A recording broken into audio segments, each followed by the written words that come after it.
बुलढाणा जिल्ह्यातील करवंड गावात छत्रपती शिवाजी महाराज आणि राणी गुणवंताबाई यांच्या विवाहाचा 370वा सोहळा मोठ्या उत्साहात साजरा करण्यात आला।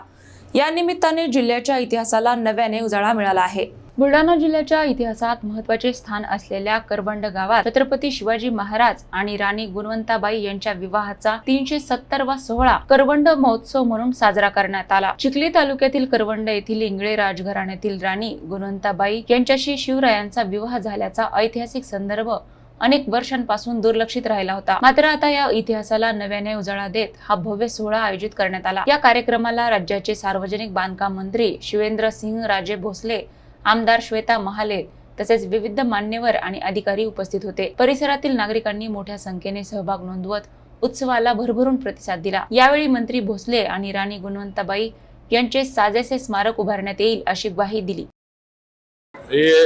गुणवंताबाई साहेब या छत्रपतींच्या जरी लग्न झालं असलं तरी त्या स्वराज्याच्या महाराणी होत्या। लक्षात घ्या, त्या नुसत्या राणी नव्हत्या, त्या स्वराज्याच्या महाराणी होत्या व त्यांच्या नावाला त्यांच्या सगळ्याला साजर असं स्मारक इथं शासनाच्या माध्यमातून उभं केलं।